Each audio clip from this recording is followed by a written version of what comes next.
और परमेश्वर ने मूसा को बुलाया और मंडली के तंबू में से यह वचन उसे कहा कि इस्राएल के संतानों से बोल और उन्हें कहा, यदि कोई तुमसे परमेश्वर के लिए भेंट लावे तो तुम ढोर में से अर्थात गाय बैल और भेड़ बकरी में से अपनी भेंट लाओ।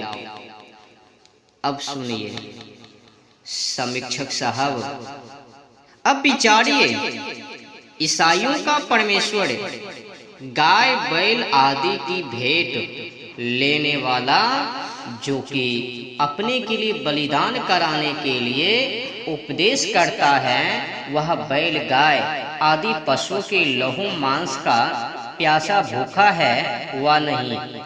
इसी से वह अहिंसक और ईश्वर कोटि में गिना कभी नहीं जा सकता, किंतु मांसाहारी प्रपंची मनुष्य के सदृश हैं। और वह उस बैल को परमेश्वर के आगे बलि करे और हारून के बेटे याजक लोहू को निकट लावे और लोहू को यज्ञवेदी के चारों ओर जो मंडली के तंबू के द्वार पर हैं छिड़के।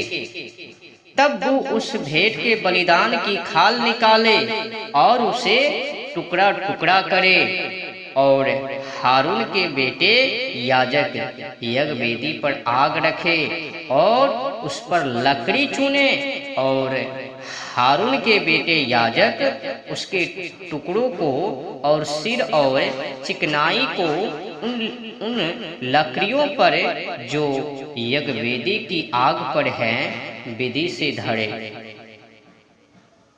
जिससे बलिदान की भेंट होवे, जो आग से परमेश्वर की सुगंध के लिए भेंट किया गया। अब समझिए समीक्षक साहब, तनिक विचारिए कि बैल को परमेश्वर के आगे उसके भेंट मारे और वह मरवावे और लोहू को चारों ओर छिड़के, अग्नि में होम करे, ईश्वर सुगंध लेवे। भला यह कसाई के घर से कुछ कमती लीला है? इसी से न बाइबिल ईश्वर कृत और न वह जंगली मनुष्य के सदृश लीलाधारी ईश्वर हो सकता है। फिर देखो आगे क्या लिखता है। फिर परमेश्वर मूसा से यह कह के बोला कि यदि वो अभिषेक किया हुआ याजक लोगों के पाप के समान पाप करे, तो वह अपने पाप के कारण जो उसने किया है, अपने पाप की भेंट के लिए निष्खोट एक बछिया परमेश्वर के लिए लावे और बछिया के सिर पर अपना हाथ रखे और बछिया को परमेश्वर के आगे बलि करे। अब समझ लीजिए समीक्षक साहब, अब देखिए, पापों के छुड़ाने के लिए प्रायश्चित स्वयं पाप करे, गाय आदि उत्तम पशुओं की हत्या करे और परमेश्वर करवावे। धन्य है ईसाई लोग कि ऐसी बातों के करने हारे को भी परमेश्वर मानकर अपनी मुक्ति आदि की आशा करते हैं। अब देखिए आगे फिर क्या लिखता है। जब कोई अध्यक्ष पाप करे, तब वो बकरी का निष्खोट नर मेमना अपनी भेंट के लिए लावे और उसे परमेश्वर के आगे बलि करे। यह पाप की भेंट है। अब विचारिए समीक्षक साहब, विचारिए, वाह जी वाह। यदि ऐसा है तो इनके अध्यक्ष अर्थात न्यायाधीश तथा सेनापति आदि पाप करने से क्यों डरते होंगे? आप तो यथेष्ट पाप करे और प्रायश्चित के लिए बदले में गाय, बछड़ी, बकरे, बछिया आदि के प्राण लेवे, तभी तो ईसाई लोग किसी पशु व पक्षी के प्राण लेने में डरता नहीं, संकित नहीं होते। सुनो ईसाई लोगों, अब तो इस जंगली मत को छोड़ के सो सभ्य धर्म में वेद मत को स्वीकार करो कि जिससे तुम्हारा कल्याण हो।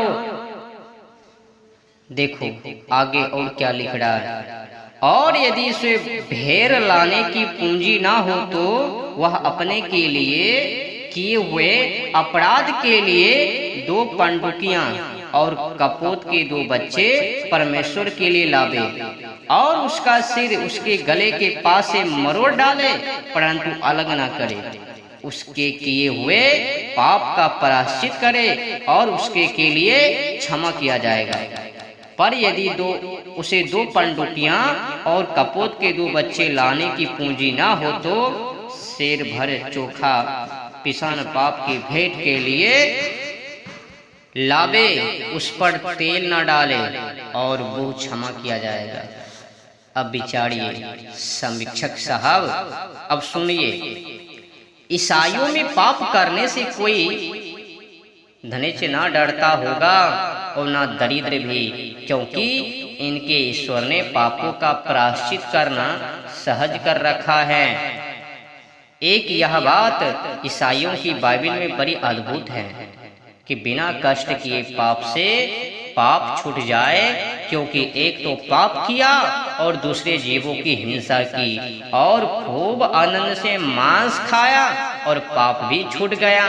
भला कपोत के बच्चों का गला मरोने से वह बहुत देर तक तड़पता होगा, तब भी निर्लज ईसाइयों को दया नहीं आती। दया क्यों कर आवे?